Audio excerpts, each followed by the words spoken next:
Don't freak out. The world is not ending. Alright, today we are in the land of opportunity, which also happens to be the land where all the houses look exactly the same. And we're gonna cut a lawn for you. Check this out. Got metal edging there. That right there was definitely a property line dispute. What's going on, guys? It's Kevin Hansen, and I am happy to say I have not had any issues whatsoever with the property line dispute with the neighbors since we picked up this lawn. So sometimes you'll see little red flags like that, some kind of homemade border, and you just go, uh-oh, you know there might be an issue. So if you haven't yet, right now is a perfect time to subscribe, hit that notification bell, and that way you won't miss out on future content. So in this video, this is something I wanted to show, and I was just going to kind of film it for a little lawn vlog. But call me unlucky or lucky, whichever one you want. Something eventful came up, and that way I could tell you kind of how we would handle it.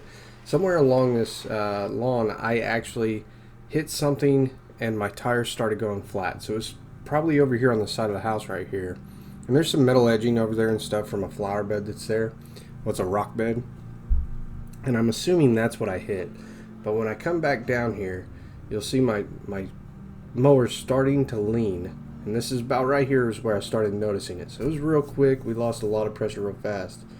And I thought, well, maybe I can finish this out. But I realized it was way too flat. So I was thinking maybe a slow leak or something like that.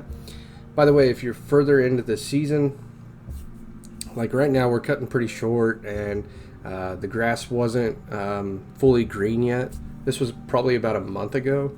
So with the warm season grasses, they weren't fully green yet. If you have a height difference, you will start seeing a weird cut pattern.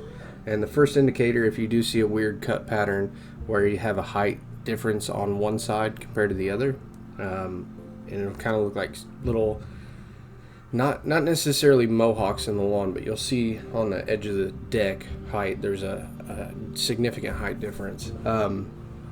The first indicator, the first thing that I would look to try to fix that and resolve that issue is actually my tire pressure.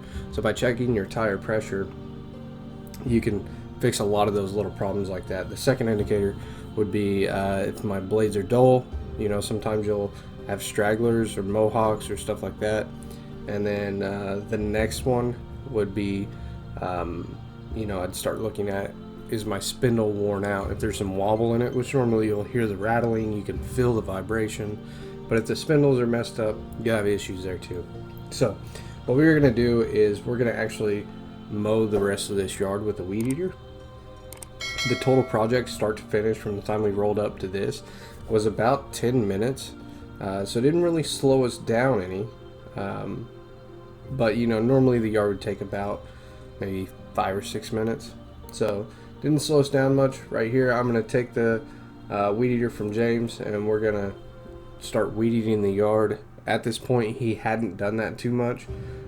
This was a good example to kind of show him how I was doing it. And then after this, we've had quite a bit of rain, so he's actually done this with me as well. So basically what we'll do is we'll hold the weed eater. I call it flat trimming, and some of the terminology is just stuff I've kind of come up with, or maybe I've heard it somewhere, but I don't know what everybody else calls it. But I call this specific method flat trimming, and it's a really good method to use on smaller areas. If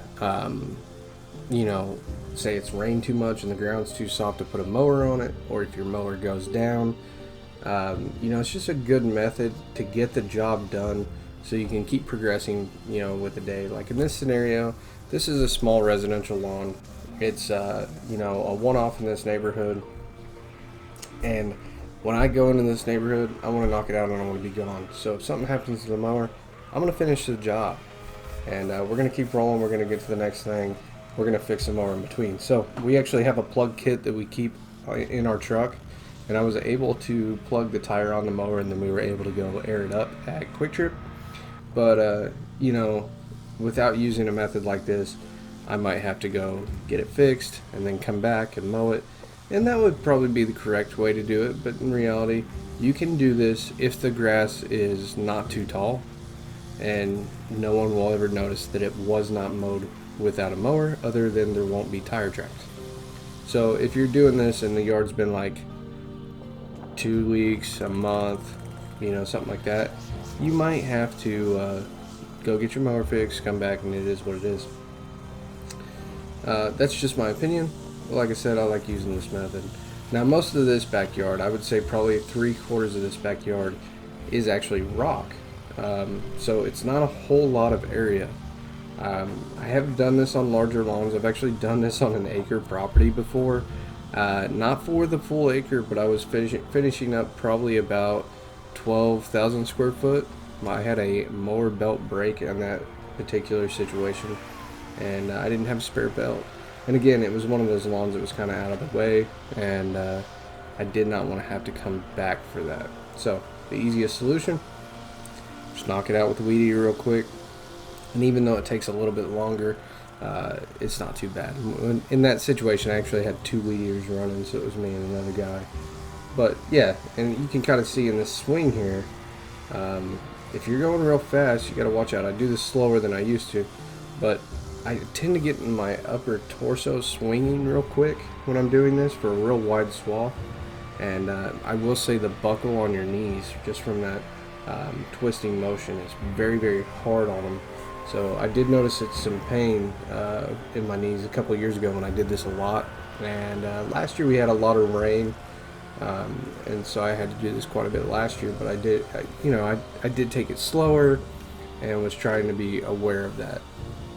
Now we're coming into the end of the video, so for the phrase of the day, let's do whatever it takes, because that's kind of how I am. Whatever it takes, I'm gonna get that job done. About a third of the backyard's rock, and then that's it. And then we got this big flower bed in the middle as well. Size wise, this is a pretty easy one. It would be a great push mow type yard, but yeah. Anyways, I got a flat tire there, and that happens. You'll have things that delay you and slow you down, and because of those unforeseen delays that'll happen, we're like a utility company. If somebody wants to know what time we're gonna be there, no, I'll tell you the day.